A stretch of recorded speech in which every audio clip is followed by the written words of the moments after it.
Muy bien, estamos de vuelta de la pausa acá en Crece desde el Pie para comenzar a hablar a raíz de este presunto romance de Alfano con Macera, Indamais, cosas que ya se sabían, además no es nada nuevo lo que ha ocurrido, considerando que ya la DINA hace varios años clasificó los archivos y hablaba de los gustos que tenía Macera por la vedette y particularmente por Alfano, que hablaba de que era su preferida. Ya la DINA lo tenía registrado y hace tiempo que se sabe. No sé por qué saltó recién ahora, pero esto no nos interesa demasiado a nosotros.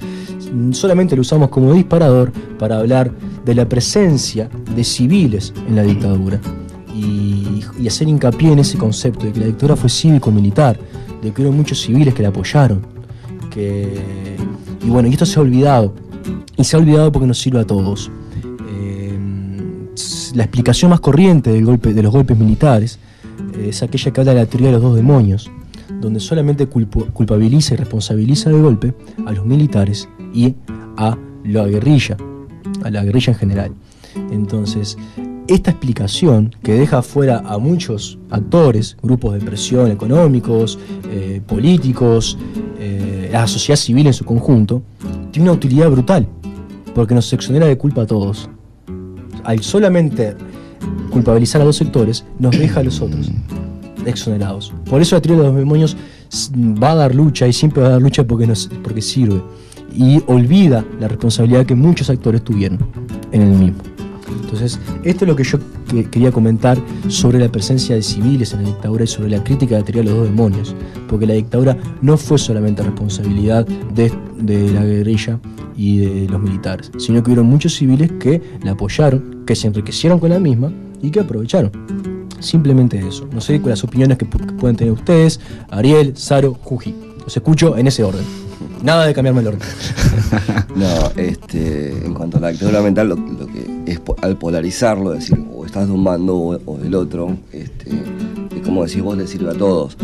La historia es que sin duda, sin el apoyo de la gente en ese momento, que algunas no sabían, pero también apoyaban de lo que estaba sucediendo realmente, no hubiese podido. Y la gran mayoría sabía.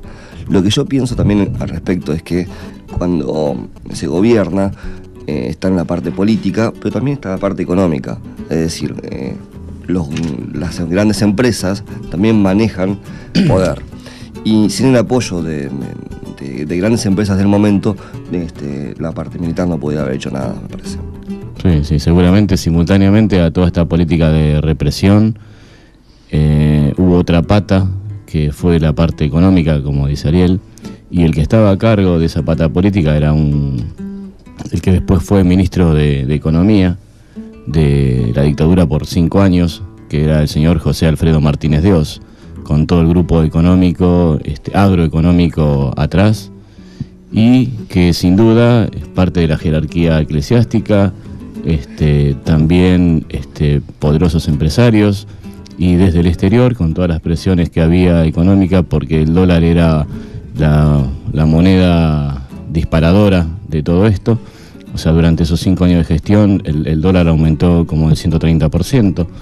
O sea, fue algo donde intervinieron seguramente muchos civiles acompañados por la fuerza militar que provocó toda esta represión, exilio, detenciones, persecuciones políticas, claro, sí, y sociales.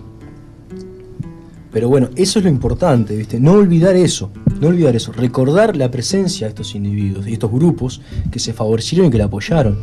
Porque justamente, no hablo de la teoría de los dos demonios, hablo de ella porque está presente hasta en los discursos más académicos. La culpa son de estos dos sectores. En la lucha entre ellos quedó por el camino la democracia.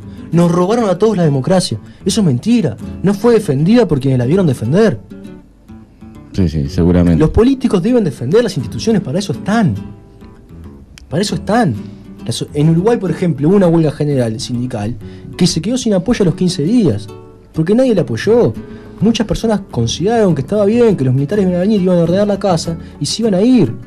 Y muchos grupos económicos importantes, obviamente, se vieron más que favorecidos por la misma. Pero no solo en Argentina o en Uruguay, sino tenemos que ver el contexto de toda América Latina, con la coordinación de los golpes. Yo qué sé, por ejemplo, el actual presidente de Chile, Piñera, hizo su fortuna durante el gobierno de Pinochet. En la dictadura Piñera viene de abajo, digamos, y tuvo excelentes relaciones con el gobierno de Pinochet y se enriqueció muchísimo. Es un hijo de Pinochet, entre comillas. Entonces, hay que rescatar esto. Tenemos que denunciar la tirada de los demonios, pero es muy complicado que podamos combatirla, porque nos sirve a todos, le sirve a mucha gente, a muchos grupos, nos exonera de culpas. Sí, seguramente, y aparte el contexto político de la región también era complicado porque estábamos rodeados de gobiernos militares, o sea, el gobierno militar no solamente estaba en Argentina, ¿no? Sí, claro, no, además el Plan Cóndor, la coordinación de los golpes, el contexto de la Guerra Fría, es un tema muy vasto, muy sensible y que hay que tratar con profundidad, y lamentablemente aquí no tenemos el tiempo necesario para hacerlo. Simplemente hacer mención de que fue cívico-militar. El componente cívico fue clave para explicar el desarrollo del mismo. No debemos olvidarlo, no fue solamente militar, también hubo presencia de civiles en puestos del gobierno, en la área económica, y muchos se han reciclado y siguen operando hoy en democracia. Sí, recordar que una de las primeras medidas del llamado proceso de reorganización nacional, mal llamado, ¿no?, de reorganización, fue el cierre del Congreso, la clausura de toda actividad política, el desguazamiento y la entrega de todas las empresas estatales. Fueron una serie de medidas muy importantes, bueno, donde no existía el sindicalismo, no había presión de ningún tipo para esto, y bueno, sumado a la represión violenta, muchos en ese momento, atemorizados, se tuvieron que ir del país, otros tuvieron que bajar la cabeza y hacer algunas cosas en la clandestinidad. Y recordar también que desde la educación fue bastante grave porque a nivel universitario más de 500 profesores tuvieron que exiliarse del país porque si no corrían peligro su vida. También, como veníamos hablando de la parte económica, es decir, aparte de chupar gente en ese momento la dictadura militar, también les robaba a aquellos a quienes expropiaba, es decir, económicamente los saqueaba, se quedaba con sus bienes. Y también aquellas empresas que no estaban afín con la dictadura, también le sacaron todo lo que ellos tenían. Así que bueno, eso es lo que pasó más o menos en esa época, y que lo que tenemos, como decía Pablo, sin duda no pudo haber sucedido esto sin el apoyo de la gente, de mucha gente que sabía. Sí, es así. Se nos ha acabado el tiempo, tenemos que ir a la pausa, lamentablemente. Vamos a volver sobre el tema más adelante, vamos a destinarle más tiempo y a explicar mejor todas estas cuestiones, con más profundidad, porque la verdad que no lo podemos tratar en los escasos minutos que tenemos para el programa de hoy. Queda prometida después una conversación, un tratamiento más profundo del mismo. Es hora de irnos a la pausa. Seguimos, volvemos un segundito más con el tema de acerca de la dictadura militar, y Salo tenía para contar algunas cosas sobre las personalidades de ese momento. Bueno, Pablo, Salo, ¿tenías 20 años en ese momento? 20 años no es nada, febril la mirada, como dicen. 20 años, ya saben cuántos años tengo. Bueno, hablando de esto que pasó, o sea, durante la dictadura han pasado hechos muy violentos y muy mal para recordar, pero también han pasado personalidades y hechos en esa época que sería bueno recordar para mucha gente y muchos jóvenes que no vivieron esa época y que escucharon hablar de Guillermo Vilas. Guillermo Vilas popularizó el deporte blanco, el tenis, durante la década del 70, siendo su año más brillante en 1977, cuando un día del maestro, el 11 de septiembre, ganó el Abierto de Estados Unidos en Forest Hill, nada menos que frente a Jimmy Connors. Y a partir de ahí, bueno, el tenis se hizo popular en la República Argentina, cuando antes era un deporte de élite, ¿no?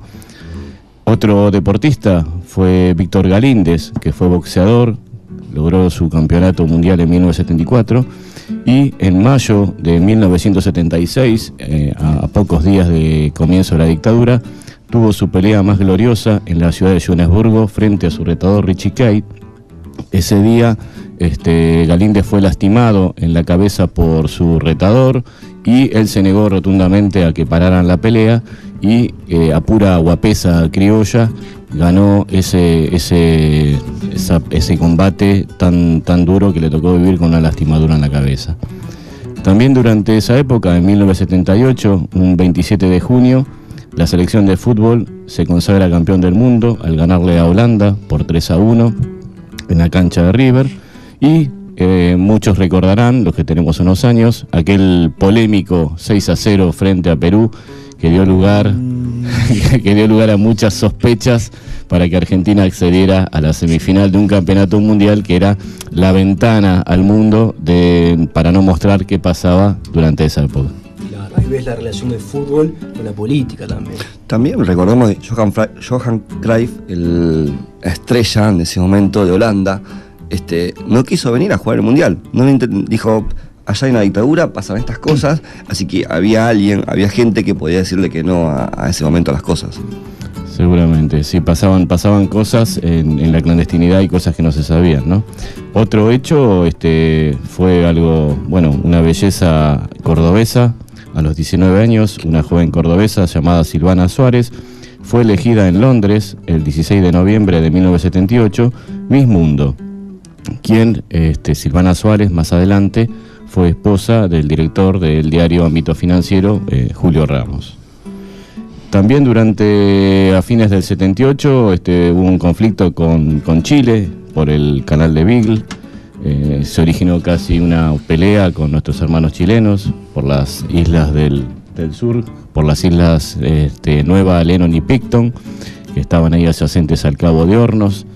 Estuvo una mediación papal, donde intervino el Papa y un cardenal, si se acuerdan, el cardenal Zamoré, que firmaron en Uruguay, creo, un pacto, digamos, de acuerdo para hacer fue en el 81, creo tratativas, que fue el tratado ese. 79, 80, 81, por ahí, por esa época. Y después, con la vuelta de la democracia, porque esto, si bien dieron un veredicto, no se ajustó nunca, ninguno de los dos países, Argentina sobre todo, no quería aceptar esto, y con el gobierno de Alfonsín fueron a un plebiscito. Los que tenemos unos años recordamos un plebiscito televisivo entre el ministro de Relaciones Exteriores, Dante Caputo, y Vicente Sadi.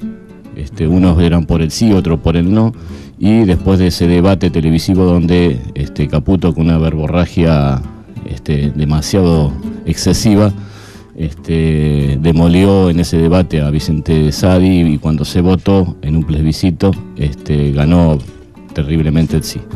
Y por último vamos a hacer mención a que el 6 de diciembre de 1980 se habilitaron los 16 kilómetros de autopista, la autopista 25 de Mayo Perito Moreno, que hacía que en ese momento, cuando pasaban muy pocos autos, por ahí el paseo nuestro de esa época era ir a dar una vuelta por la autopista, 16 minutos para recorrer 16 kilómetros, hoy son 1 hora y media con todo el atascamiento de tránsito, y se habilitaron. Esas autopistas fueron también un tema comprometido porque fueron hechas durante el gobierno militar, donde el intendente de ese momento era Osvaldo Cacciatore.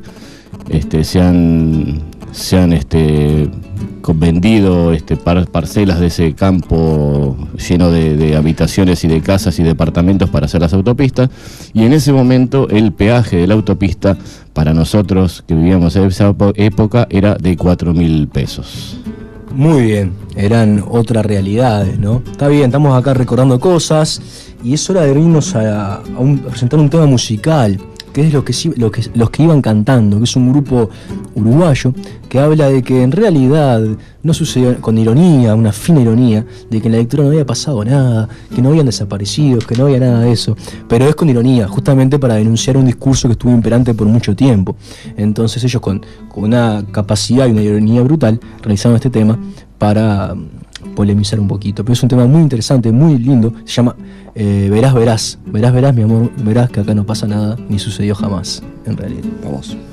Verás, verás, mi amor, verás, verás, que que aquí no pasa nada ni sucedió jamás, que dentro de muy poco tendrás la convicción que todo fue producto de la imaginación, que aquello que se dijo respecto a la existencia de un régimen de facto, de cierta dictadura, son solo habladurías, groseras ocurrencias de 4 revoltosos bribones.